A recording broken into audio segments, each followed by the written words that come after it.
चांद, एक अनोखी प्रेम कहानी।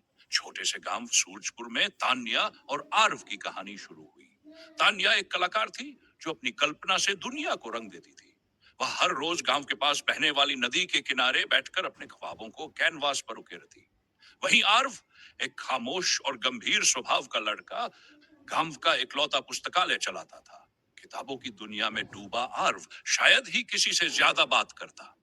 तान्या अक्सर नदी के पास बैठकर तस्वीर बनाती और उसकी नजरें पुस्तकालय की खिड़की में झांकते आर्व पर पड़ जाती।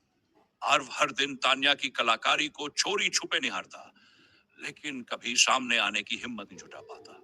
एक दिन तान्या ने एक नई पेंटिंग बनाई। एक ऐसा चित्र जिसमें नदी के किनारे एक लड़का और लड़की बैठे हुए थे और उनके बीच चांदनी फैली हुई थी। यह चित्र उसने पुस्तकालय में आर्व को दिखाने के लिए ले जाने का फैसला किया। वह पुस्तकालय पहुंची और कांपते हुए चित्र आर्व को दिखाया। आर्व ने चित्र को देखा और मुस्कुराया। पहली बार उसकी खामोशी टूटी। उसने कहा, क्या तुमने ये चांद और तारे हमारे लिए बनाए हैं?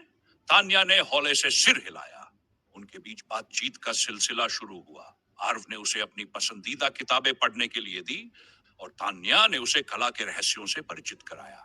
वे साथ साथ प्रकृति की सुंदरता को महसूस करते, चांदनी रातों में बातें करते और एक दूसरे के सपनों को साकार करने का हौसला देते। समय के साथ उनकी दोस्ती एक खूबसूरत प्रेम में बदल गई, पर उनका रिश्ता आसान नहीं था। गांव के लोग उनके प्रेम को स्वीकारने को तैयार नहीं थे। वे अलग अलग परिवारों और अलग अलग पृष्ठभूमि से थे, लेकिन तान्या और आर्व ने हार नहीं मानी।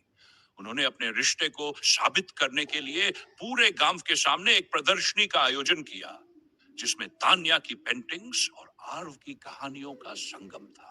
इस प्रदर्शनी ने गांव के लोगों को यह सिखाया कि प्रेम न सीमाओं को देखता है, न जाति को। आखिरकार उनके प्रेम ने सबको जीत लिया। गांव वालों ने न केवल उनके रिश्ते को स्वीकार किया, बल्कि उन्हें आशीर्वाद भी दिया। आज भी तान्या और आर्व का प्रेम गांव के बच्चों के लिए एक प्रेरणा है, जो उन्हें यह सिखाता है कि सच्चे प्रेम में हर मुश्किल को पार करने की ताकत होती है।